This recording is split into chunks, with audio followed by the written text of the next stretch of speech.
Welcome to Widow's Peak with your hosts, Dana and Stephanie. Hello out there. Welcome to another episode of Widow's Peak.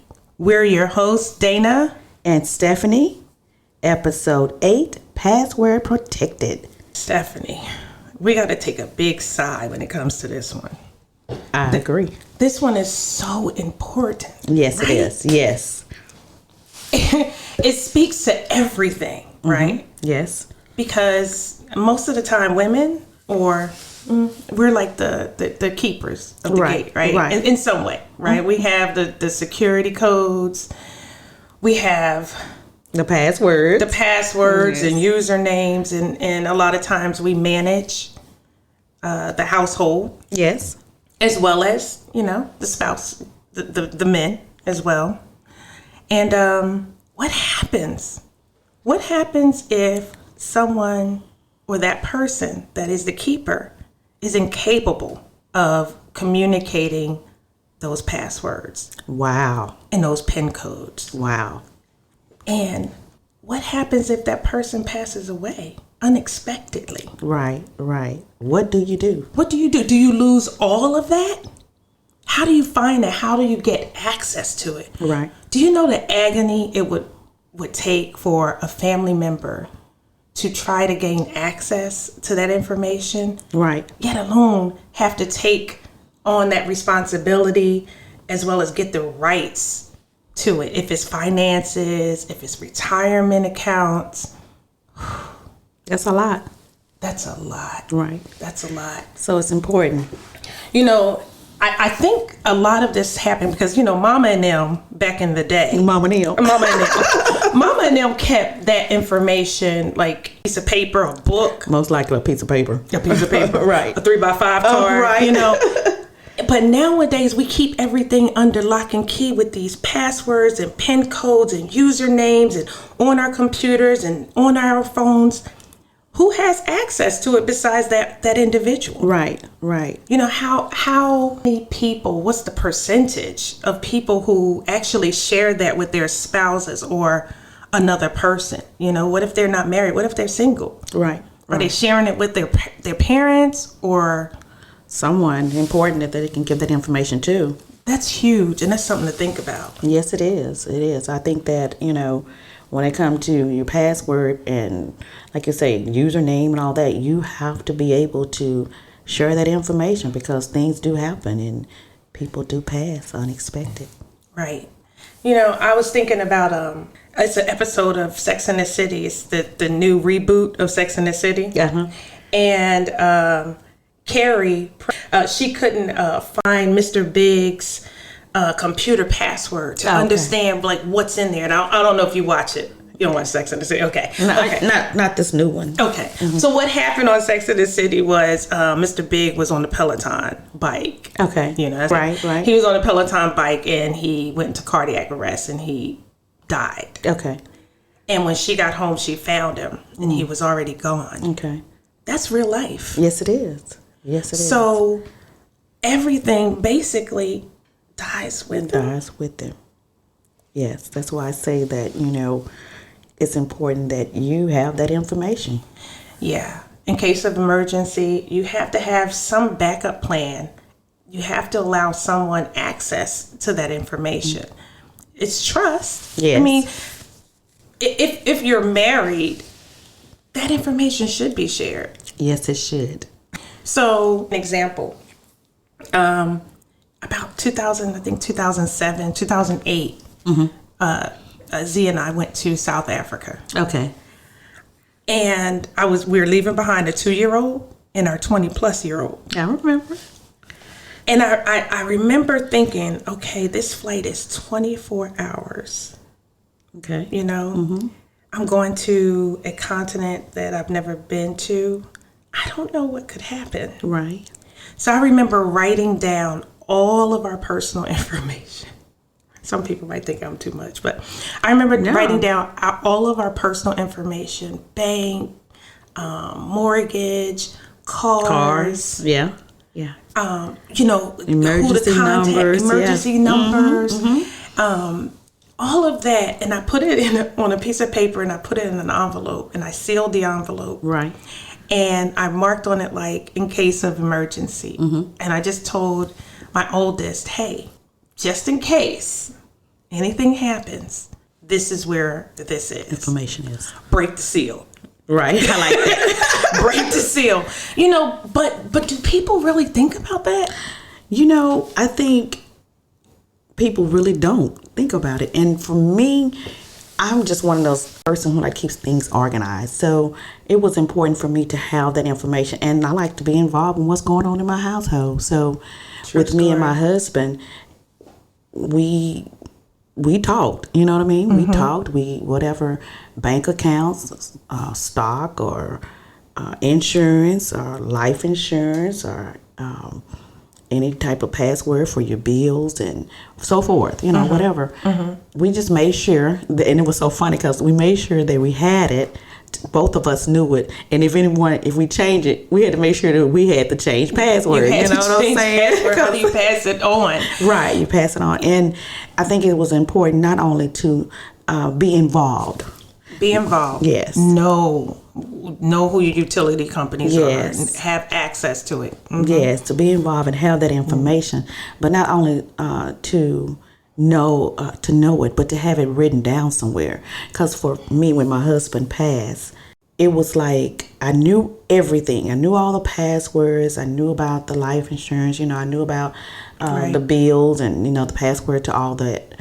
But my mind just went totally blank. Right. I mean, it was like, because I was still in that zone. He's gone. Yeah. You know what I'm saying? And so when it came to me trying to pay the bills or whatever, I just couldn't remember the passwords. Probably couldn't even remember where you stored them. Right. No, what it was, I couldn't remember the password, but I did remember. We had wrote it down. Okay, good. And that worked so good. That's why I say that even if you have the password, you still need to have that information written down somewhere so that if it happens, you have access to it. Yeah. So it was which enabled me to go and find the tablet. Right. And in this digital age, most times you store that information on a computer or a mobile device. Yes. And luckily you're able to share those notes because, you know, sometimes I put them in my notes on my phone, but you're able to share a note. So anytime you update it, it's updating on the other person's device as well. Right. Because there's too many passwords and usernames that you have to remember. Yes. I mean, for myself, I had to write them down, you know, 'cause I had that 50 brain. So, yeah, you have to do that. You have to let your children know now that your spouse is you know, deceased. Yes. You have to let your children know. Right. Okay, this is the banks. This is our financial institutions, our retirement. This is where you find that information. Right. And so, like I said, you know, once I did that, it worked out because I wasn't able to, like you were saying, even with the digital, having it on your phone or your computer, if your mind is gone blank, you can't even get into your computer. You can't even get into your phone. And that was my thing. I was like, okay, what was his passcode to his phone? Right. I knew it, you know. Yeah. Could not remember nothing, you know. And so it was written down. So you know, when I was so thankful that it was written down. I shared with a millennial the topic for this week, and when I told her that we were going to be talking about, you know, password protected and what it was all about, and having passcodes to phones, you know, significant others, she paused and was like, how many men, right? How many houses are y'all going to set ablaze with this with this topic? You know, like how many people really want to share or don't share their passcode to their phones? And I don't understand that, because if we share everything else, I have access to your bank account, your money. I have access to your credit report. What could possibly it be in your phone that's more important than that? Right. That's a whole nother topic. That's another topic. We're going to back off of that. Right. Let's back up a little bit. But yeah. We talking about them important documents right now. Yes. We're not talking about those text messages and those pictures that they may have. Right. But they shouldn't have. But if there are. Right. Exactly. Yeah. And within those personal documents, you want to also have medical directives. You want to know, and I know that's getting deep because people don't think about that. We think about living, but we don't prepare for Death.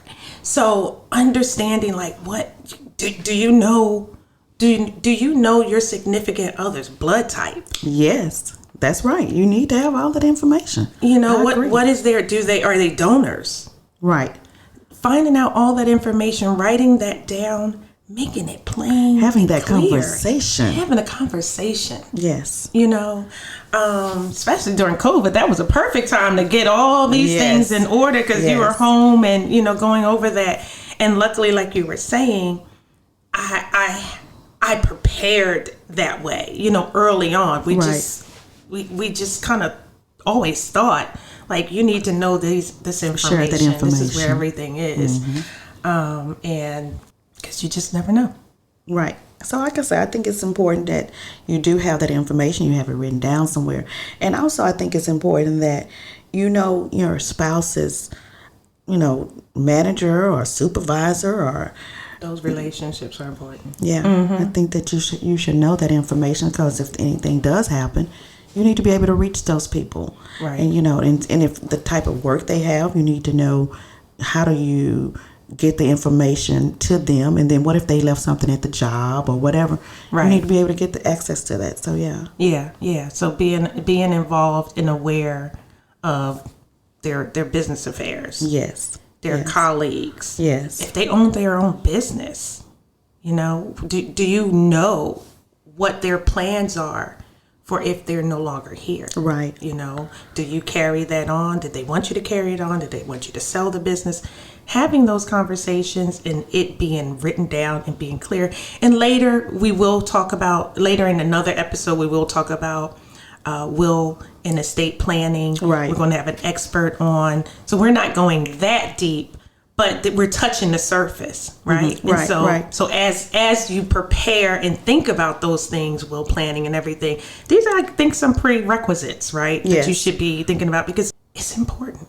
Yes, it is. And you also, not just married couple, but even if you're single, you need to have that information written down or shared with someone that you can trust so that if anything happened to you, they will have the information to know your bank account, to know how to access your bank account, to know, your life insurance and where you put this, where you put that, all those important documents. You need to have that information to be able to share with someone. Exactly. Oh, relationships. When we talk about those relationships, I can think back of people that has done business for us and the relationships that my late husband had developed.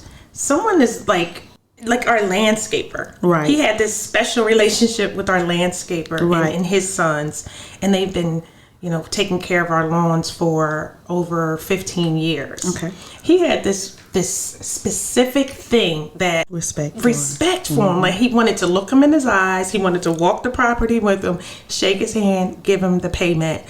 Otherwise, if we were not home, sure, put it underneath the rug. Right. But though keeping those relationships and maintaining that, so important as well. Very important. You have to know those. You were sharing with me like a story about your mechanic. Yeah, because I was saying that, I was so thankful that I had established a relationship with our lawn keeper as well and the mechanic, because when my husband passed, I needed to, my daughter was coming from college and she had done something to the bottom of the car.